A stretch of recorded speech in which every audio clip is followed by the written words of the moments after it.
ఏదో పార్టీ అంటారు రమ్మంటోంది. సివిల్స్కి ప్రిపేర్ అవడం అంటే సొసైటీని స్టడీ చేయడం కూడా. వెళ్ళు తల్లి. నాన్ ఆల్కహాలిక్ పార్టీనే కదా.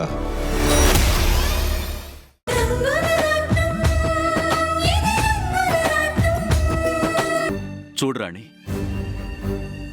మాట్లాడుకుంటేనే మనస్పర్ధలు సర్దుమణుగుతాయి. కాదని పట్టుబట్టి కూర్చుంటే ఎక్కడి సమస్యలు అక్కడే ఉంటాయి. కాలంతో పాటు పట్టుదలలు పెరిగి ప్రేమలు దూరం అవుతాయి. అందుకే ఒక్కసారి ఫోన్ చేసి పలకరించు. మాట్లాడు. తీసుకో.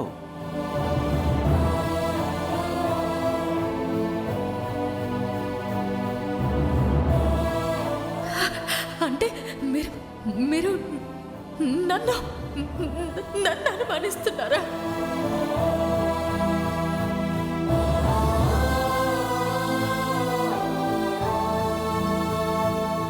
ఎందుకు ఆలోచిస్తున్నావు?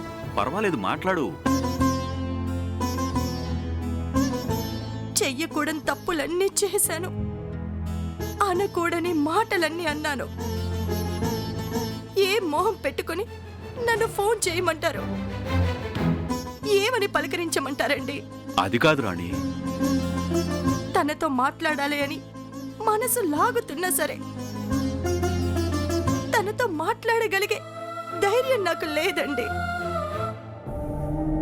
సీత గొంతు వింటేనే పశ్చాత్తాపంతో నలిగిపోతాను.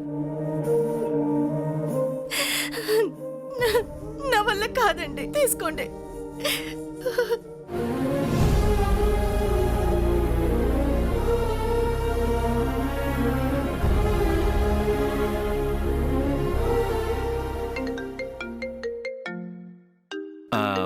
రాణి, ఇదిగో సీత ఫోన్ చేస్తుంది. నిజమా? ఇదిగో చూడు.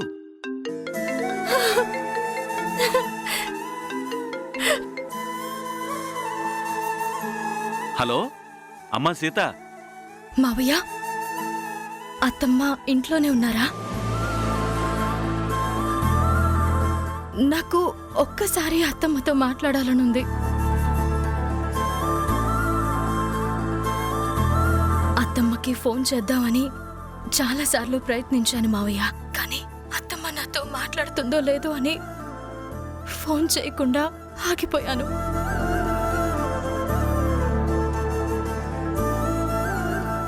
నువ్వు పలకరిస్తే మీ అత్తమ్మ ఎందుకు మాట్లాడదమ్మా? నిజంగా మాట్లాడుతుందా మావయ్య? మాట్లాడుతుందమ్మా.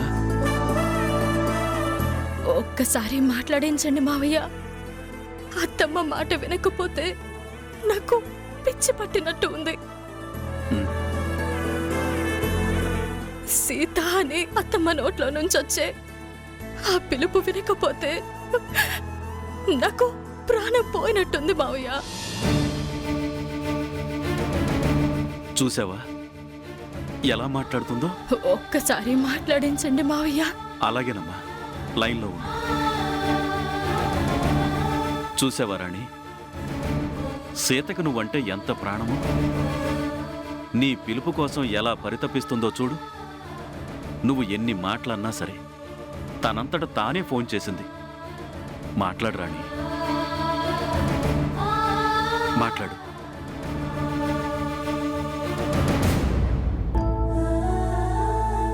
సీత,